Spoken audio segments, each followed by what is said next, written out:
Bismillahirrahmanirrahim. Assalamualaikum warahmatullahi wabarakatuh. Perkenalkan, nama saya Ulima Alifani dengan NPM 10070218103. Saya dari Fakultas Teknik, Program Studi Teknik Industri. Pada kesempatan kali ini, saya akan memaparkan hasil penyusunan artikel penelitian tugas akhir saya yang berjudul Analisis Kualitas Layanan Baitul Mal Universitas Islam Bandung menggunakan metode Kano.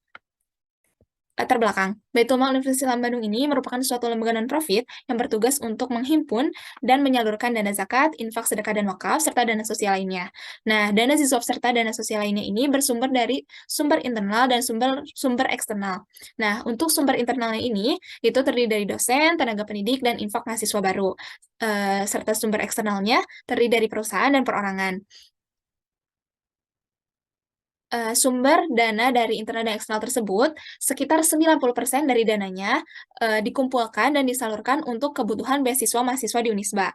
Namun, walaupun setelah 90% ini sudah disalurkan untuk kebutuhan beasiswa, hanya 28% sampai 64% saja mahasiswa yang dapat menerima beasiswa. Berdasarkan data dari tahun 2018 sampai tahun 2021 menunjukkan jumlah donasi secara keseluruhan meningkat, namun terjadi penurunan untuk jumlah donasi sumber internal, yaitu dari dosen tadi, tenaga kependidikan, dan infak mahasiswa baru. Selanjutnya, adanya peningkatan tren berzakat dikarenakan pemanfaatan saluran digital yang memudahkan berdonasi. Nah, adanya peningkatan tren berzakat ini menjadi peluang untuk Baitul Mal Unisba dalam meningkatkan jumlah donasinya. Lalu, donatur membutuhkan informasi tentang kegiatan dan penyaluran dana siswa, serta kemajuan kegiatan belajar penerima beasiswa. Nah, donatur ini merupakan salah satu stakeholder dari Baitul Mal Universitas Islam Bandung, maka kebutuhannya harus terpenuhi. Lalu selanjutnya, bertambahnya masyarakat yang memberikan dana ziswaf, maka bertambah juga persaingan antar lembaga amil dana ziswaf untuk mendapatkan kepercayaan dari donatur. Nah, 4 alasan tersebut yang menguatkan bahwa Baitul Mal Universitas Islam Bandung perlu memperbaiki kualitas layanannya agar dana yang dihasilkan atau jumlah donasi yang dikumpulkan dapat meningkat. Selanjutnya ada tujuan penelitian, yaitu bagaimana mengidentifikasi prioritas atribut layanan jasa BMU yang perlu diperbaiki berdasarkan pengaruh kepuasan konsumen dengan menggunakan metode Kano, lalu merancang usulan untuk perbaikan kualitas layanan jasa. Hasil penelitian ini menunjukkan bahwa terdapat 10 atribut yang menunjukkan kategori MASBI atau kategori yang mendasar, lalu terdapat 4 atribut yang termasuk kategori indifferent. Indifferent ini tidak dipedulikan oleh responden. Lalu ada kategori one dimensional. Kategori one dimensional ini menunjukkan bahwa dia memiliki sifat linear. Atribut tersebut memiliki sifat linear dan jika tidak diperbaiki maka donatur akan kecewa. Lalu selanjutnya ada atribut atraktif. Atribut atraktif ini sebagai proses atau upaya inovasi untuk lembaga amil atau Baitul Mal Unisba dapat bersaing dengan lembaga amil lainnya. Nah, untuk rekapitulasinya sendiri, ada 10 atribut yang masuk ke kategori MASBI, 4 atribut yang masuk ke kategori indifferent, lalu ada 3 atribut yang masuk ke one dimensional, dan 3 atribut yang masuk ke kategori atraktif. Nah, ke-20 atribut ini sudah dikelompokkan berdasarkan dimensi kualitas layanan jasa, yaitu tangible, empati, reliability, responsiveness, dan assurance. Selanjutnya ada bentuk penerapan dari usulan yang saya berikan.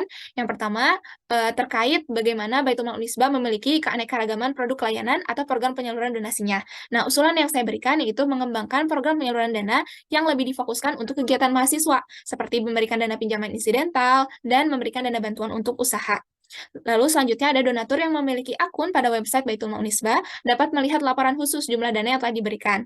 Nah, usulan yang saya berikan yaitu mengembangkan fitur website dengan menambah fitur riwayat aktivitas donasi yang telah dilakukan oleh donatur. Nah, pengembangan ini dapat dilakukan dengan menggunakan bahasa pemrograman yang digunakan yaitu PHP dan menggunakan database yang digunakan yaitu MySQL, serta menggunakan sistem secara online, sehingga dapat digunakan dimanapun dan kapanpun. Lalu selanjutnya ada Baitul Mal Unisba memberikan bukti transaksi kepada donatur maksimal 1 kali 24 jam. Nah, untuk bukti transaksi sendiri ini, saya mengusulkan untuk memberikan sistem auto replay setelah donatur menyetorkan dananya melalui WhatsApp atau email. Untuk yang melakukan pembayaran melalui transfer, seperti dana tanggap bencana misalnya. Maksimal pengirimannya itu dalam waktu 2 jam setelah membayar. Nah, sementara untuk yang melakukan pembayaran melalui payroll atau potongan gaji, bukti transaksi ini akan dikirim dalam waktu per bulan. Lalu selanjutnya ada karyawan Baitul Mal Unisba cepat tanggap dalam memberikan jawaban atas pertanyaan terkait program layanan dan prosedurnya.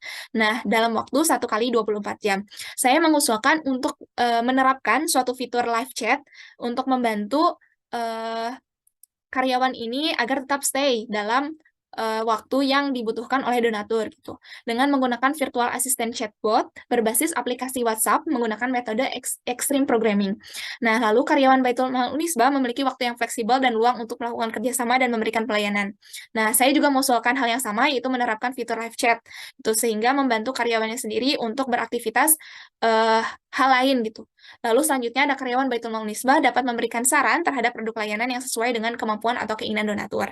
Nah, agar karyawan ini dapat memberikan saran atau memberikan masukan, maka saya mengadakan pelatihan, memberikan usulan untuk mengadakan pelatihan cara berkomunikasi dan cara melayani donatur agar dapat bekerja sama dengan donaturnya gitu. Dan melakukan pelatihan sistem informasi karena saya juga kan mengembangkan usulan berupa pengembangan fitur website. Maka karyawannya pun harus mengerti terkait sistem informasinya. Saya usulkan mengadakan pelatihan ini sebanyak tiap 6 bulan sekali. Baik, selanjutnya ada kesimpulan. Untuk kesimpulan akhir ini, terdapat 6 atribut layanan dari 20 atribut layanan yang diprioritaskan untuk dilakukan